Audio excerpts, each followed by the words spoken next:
everyone, my name is Bridget and welcome to my channel. For today's video, we are actually going to be building a 20-gallon long divided aquarium. Now, the reason I wanted to do this is because I do love aquariums so very much, and I have several small aquariums of around 5 gallons each. I don't have much experience with larger aquariums, so I want to kind of dip my toe in it, but I didn't want to just go full on with a 20-gallon aquarium because I do have aquatic animals that can't live together. So because of that, I decided to divide the tank using dividers. That way everyone can still live in the same aquarium. You just kind of have everything separated into sections. So yeah, I'm just gonna take you through the entire process with me. I'm gonna show you all the supplies that I got. I'm gonna show you how I put it together and everything, and then how it looks once it's finished and all the animals are inside. Now that is with one exception. You are gonna hear me talk about having 2 sections for betta fish, and I have actually decided to have only 1 section for betta fish, 1 section for my mystery snails, and another section for something that hasn't actually happened yet, but it'll be its own little creature within that compartment. So yeah, we're just gonna go ahead and get started. As always, make sure you like, comment, and subscribe, and let's get into today's video. All right, so here is my situation. We have the aquarium now set up on top of our entertainment center. I got one of the Aqueon 20-gallon long lids that is sold separately. Comes up like that, really nice. This light that is on top of the aquarium I found on Amazon. Great purchase. It was a little bit pricey, but not too bad. I put a black background up there. This is a board that you would get for like a science fair project or something, where you have the middle section, but then you have your 2 opening doors, like one right here. I just took one of the doors off from the left side and I cut it to fit the back of the aquarium. Now when it comes to all the dividers and the filters and everything, I got this set here, and I'm going to go through everything that I got. So I got everything here from Gardener Creative Innovations. This is Life with Pets here on YouTube. They have a channel. Everything's really high quality. Everything is really affordable, and I just really like them a lot. So with this, they had a bundle. You can choose what type of aquarium you have and the size that it is. You can choose how many dividers you want, how many filters you want, all of that jazz, and it all comes together as a bundled price so that it kind of takes the guesswork out for you, and it makes things really easy to put things together without you having to do so much work. So for my bundle, I chose a 20-gallon long aquarium, and I chose to divide it 2 times so that I could have 3 different sections. Each of my sections is going to be a little bit less than 7 gallons of water, and so I think that's perfect. These are the little clamps that go in between the dividers just to hold them in place. And then this little bundle came with sponge filters. I chose the corner style, and this particular bundle, because you got 2 dividers, so it splits things 3 ways, you get 3 sponge filters. You also get 25 feet of airline hosing. Then it comes with this little bag right here.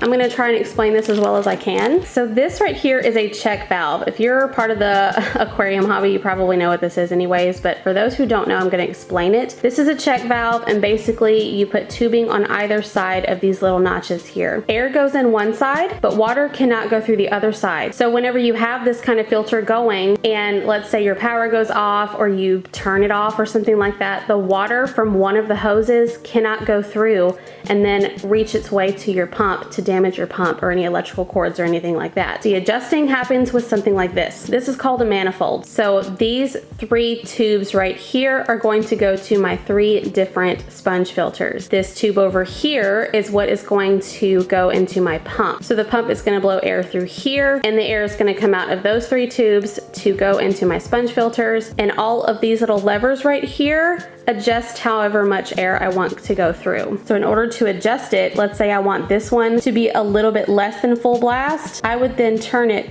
a little bit to change the flow of this particular tube right here. So for instance, in my snail section, because they have the most waste, I'm probably gonna have theirs on full blast, and the betta sections over here I'm gonna have a little bit slower. And then we have this. I did have to buy this separately, but it was very inexpensive. I think it was like $13 or $14. This is an Aqueon Quiet Flow Air Pump 20. Now one last thing that I did a little bit differently here, I know that this came with 3 corner sponge filters. Each sponge filter is meant for 5 gallons of water. So in this 20-gallon, it is still going to filter the water just perfectly. However, like I said, because the snails are filthy and their waste is going to be a whole lot more, I decided to pick up a standard, and it is meant for 10 gallons of water. So I figured at that point I would have this sponge filter in the center section with the snails, and then I would have a corner sponge for 5 gallons of water on either side of the betta tanks. So it still filters 20 gallons of water, but this one in the center with the snails is going to be a little bit stronger, especially if I have the flow up on the highest level. I will have an extra sponge filter here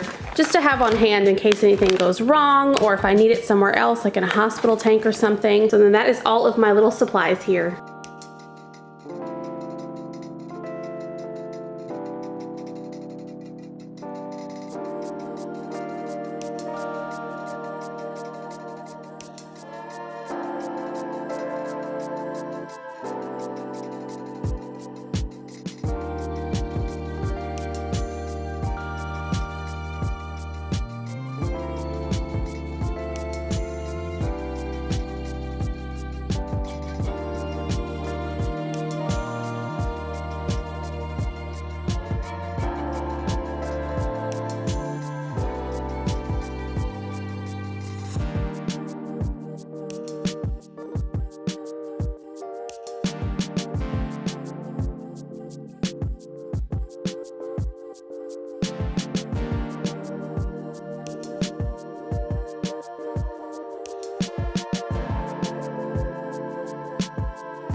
Alright guys, quick little update. This is about 10 days after the initial setup. Everything is such a mess, but I do want to tell you that we have made some changes to the filter. So we actually decided to replace the pump, and the reason we did that is because although the Aqueon 20-gallon pump was perfectly sufficient, I wanted a little bit more filtration in this tank, so we have decided to go for this Tetra Whisper 60-gallon air pump. Although the pump is quiet, it makes the sponge filters absolutely so loud, a witch's cauldron kind of situation. Per recommendation of a gamer's wife, I'm going to put some air stones inside my sponge filters. So here's the air stone that I'm going to be adding. This is from Aquarium Co-op, and it is the Zis Aqua Never Clog air stone. So I'm going to go ahead and attach one of these inside of each sponge filter, and we'll see how that helps.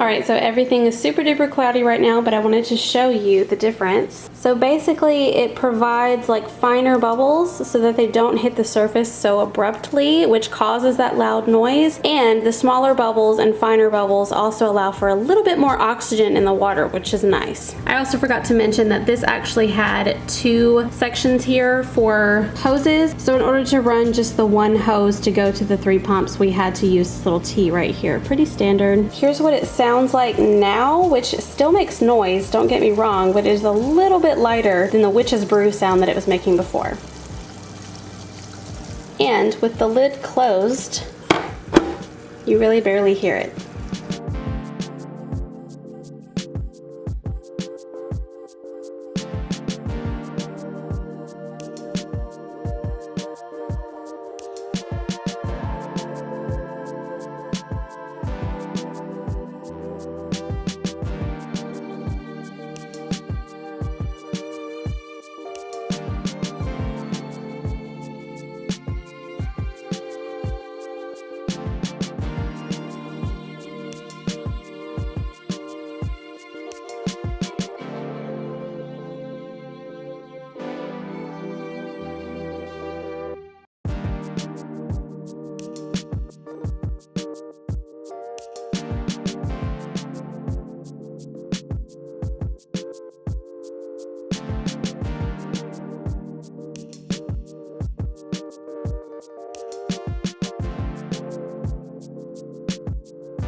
So these are Sunthorn Narrate snails. This big one right here is Thorn, and this little one attached to her right there is Thumbtack.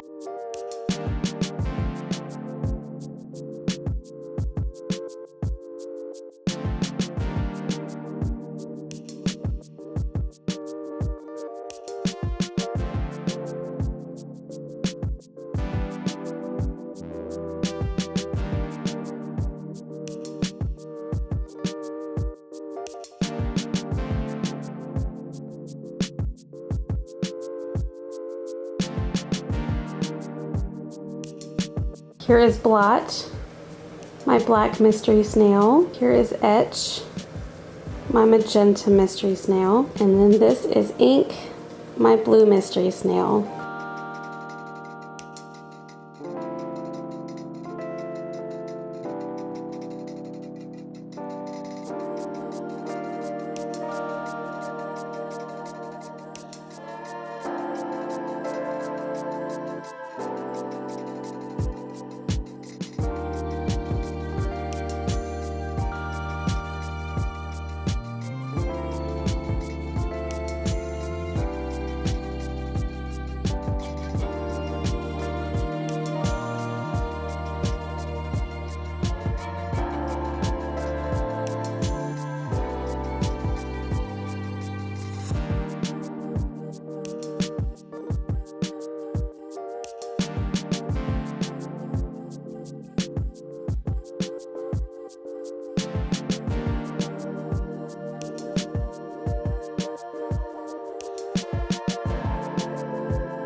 Okay, so just as expected, I had so much melting going on in this tank with the plants that I had to make a few changes. So I'm gonna go over those now. The oval Ludwigia melted back, not a lot, but about halfway I would guess. So I definitely had to trim some of that away. And then that super red mini Ludwigia that was over here in the front completely died. So this is my first section here. This is a betta section. This is where Jenny's gonna go. I still have the oval Ludwigia there in the back, but about half of it melted away, so I had to cut that away. But like, we've got some really pretty pieces there. Like that one there is so beautiful. It's getting a lot of red on the top. I swapped out the cholla wood from the ones that I originally had in here, and I put some narrow leaf Java fern on the top. It's kind of hard to see, but there's like some stems there and stems there and stems there. This plant here in the back that's a little bit difficult to see right now. It has red stems and green leaves. That's some Temple compacta. And then I also have a few sprigs here on the side. I kept this little stem of Anacris over here by this hide. I still have my little moss ball there.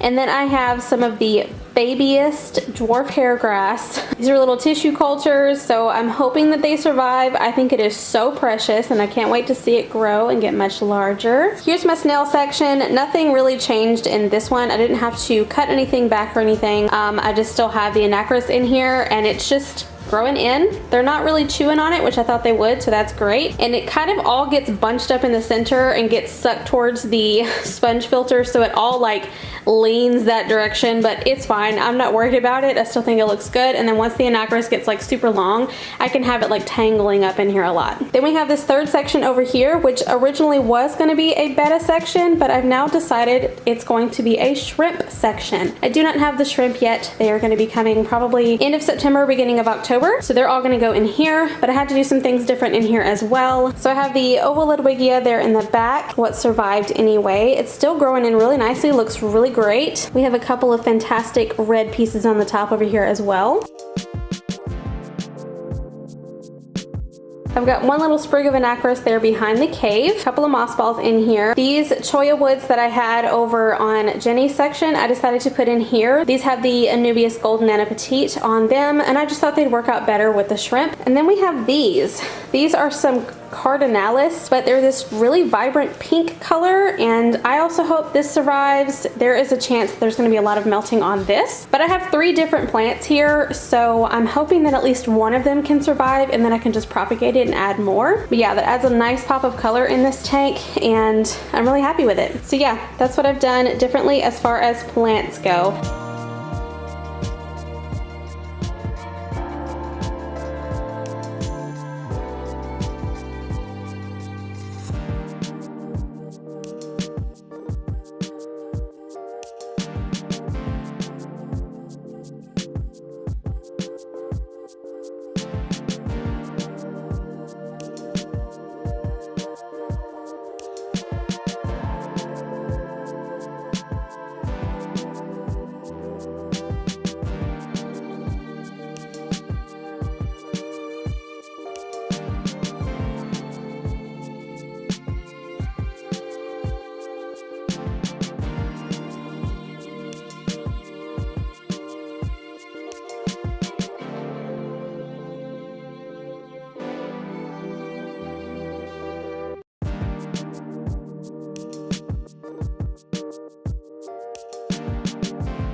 Well, alright guys, that's going to be it for my video today, showing you how I set up my brand new 20-gallon long divided aquarium. I know that there are going to be some changes with this aquarium. There's going to be some plant melting and things like that, but I am really confident that this will be a wonderful thing. Hope you guys enjoyed this video. If you did enjoy this video, please give us a big thumbs up and hit that subscribe button on your way out. I really appreciate it. Also hit the notification bell so you can know when I upload next, and I'll see you in my next video. Bye!